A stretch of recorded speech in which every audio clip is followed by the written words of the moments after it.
সকাল থেকে কিন্তু খুব সুন্দর বৃষ্টি হচ্ছে। আমাদের এখানে তো বৃষ্টি হচ্ছে, তোমাদের ওখানে বৃষ্টি হচ্ছে কিনা জানিও। দেখো আমাদের গাছটায় কিন্তু বেলফুল ধরেছে, আগেও হয়েছিল, বাট এখন যেহেতু গরম পড়ে গেছিলো গাছগুলো কিন্তু খুব অবস্থা খারাপ হয়ে গেছিলো। জল যতই দিই না কেন, এই যে বৃষ্টির যে একটা জল দেখবে গাছপালা কিন্তু খুব সুন্দর হয়। এই জবা গাছটা আমাদের কিন্তু অনেক পুরনো, আগে খুব ফুল হতো, এখন দেখছি ফুল হয় না, জানি না। এই বৃষ্টির জলে একটুখানি গাছটা তো দেখছি খুবই ভালো হয়েছে, দেখা যাক যদি ফুল হয়। ওইদিকে দেখতে পাচ্ছ একটা কুঁড়ি হয়েছে, ফুল হবে হয়তো।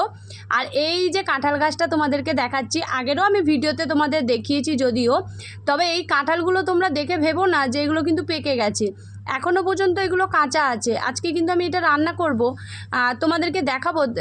এই যে এঁচড়গুলো দেখছো, আমি কাঁঠাল বললাম, যেহেতু কাঁচা আছে তাই জন্য এঁচড় বলছি। আর এর পাতা চারিদিকে দেখো ভর্তি হয়ে গেছে, কাঁঠাল পাতা পুরো চারিদিকে ভর্তি হয়ে গেছে। আর এখানে দেখতে পাচ্ছ একটা কিন্তু ডবল টগর ফুল, এই ফুলটা তো আমার ভীষণ ভালো লাগে। আর আজকে যেহেতু বৃষ্টি পড়েছে গাছপালাগুলো কিন্তু খুব ভালো লাগছে, তাই ভাবলাম তোমাদের একটা ভিডিও শেয়ার করি যে আমরা যেমন শান্তি পাচ্ছি সেরকম দেখো গাছগুলো কিন্তু খুবই শান্তি পাচ্ছে। এই যে আমাদের পান বাগানটা, আমাদের বাড়িতে পান বাগান আছে বলতে আমি ছোট্ট একটা গাছ লাগিয়েছিলাম, সেখান থেকেই কিন্তু পান বাগান। তো এইখানে দেখতে পেলে একটা কারি পাতা গাছ, আমার তো ভীষণ গাছ লাগাতে ভালো লাগে তার জন্য। আর এটা কী লেবু গাছ আমি এখনও পর্যন্ত জানতে পারছি না, যদিও এই পাতাগুলো দিয়ে আমি ডালে দিই, তারপরে অনেক রকম আচার মানে মাখলে সেইগুলোতেও দিই, তো বুঝতে পারছি না এটা কী লেবু গাছ। তোমাদের একটা জিনিস ভাবলাম শেয়ার করি। এই যে দেখতে পাচ্ছ আশফলের গাছটা, এটা কিন্তু আমার কাকিমাদের গাছ, ঠিক আছে? তো দেখো কত আশফল হয়েছে, এর থেকে বেশি হয়। আর আমাদের এই যে দেখতে পাচ্ছ লঙ্কার বাগান, মানে লঙ্কা গাছের পুরো বাগান দেখো পুরো ভর্তি, এখানে অনেকগুলো গাছে ফুল এসেছে।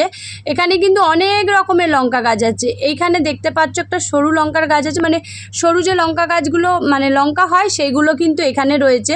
আমাদের এখানে যদি মানে এই প্রত্যেকটা গাছে লঙ্কা হয় তাহলে মনে হয় আমাদের আর লঙ্কা কিনতে হবে না। দেখো সরু লঙ্কা ধরেছে, এখানে দেখো একটা একটুখানি মোটা লঙ্কা হয় সেইগুলো হয়েছে। তো গাছগুলো তো দেখে আমার ভীষণ ভালো লাগলো, ভাবলাম তোমাদের সাথে একটু শেয়ার করি। আর যেহেতু আমাদের এখানে অনেক রকমই গাছ লাগানো হয়, আর সবসময় তো শেয়ার করা হয় না, আজকে ভাবলাম তোমাদের একটা ভিডিও শেয়ার করি। আর যেহেতু আজকে বৃষ্টি পড়েছে গাছপালাগুলো তো খুবই ভালো লাগছে, তাই তোমাদের সাথে একটু শেয়ার করলাম। এখানে দেখো একটা মানকচুর গাছও হয়েছে, মানে এই যে মানকচুটা দেখছো এটা কিন্তু অনেক বড় হলে তারপর কিন্তু মানকচুটা খাওয়া যাবে। দেখো কত সুন্দর লাগছে বৃষ্টি ভেজা। আর এই দেখো তোমাদেরকে বললাম না সেই এঁচড়ের কথা, এই দেখো একটা ছোট অবস্থায় কিন্তু সেটা খেতে অন্যরকম লাগে, এটা যেহেতু একটু বড় হয়ে গেছে দেখো প্রায় কাঁঠালের মতো দেখতে লাগছে। যদিও এটাকে ভালো করে পরিষ্কার করে এখন কিন্তু এটাকে আমি কেটে নেব ছোট করে, তারপরে আজকে কিন্তু এটা চিংড়ি মাছ দিয়ে রান্না হবে। যাই হোক, আজকের ভিডিওটা দেখার জন্য তোমাদের সবাইকে অসংখ্য ধন্যবাদ। ভালো থেকো, সুস্থ থেকো, দেখা হবে নেক্সট ভিডিও।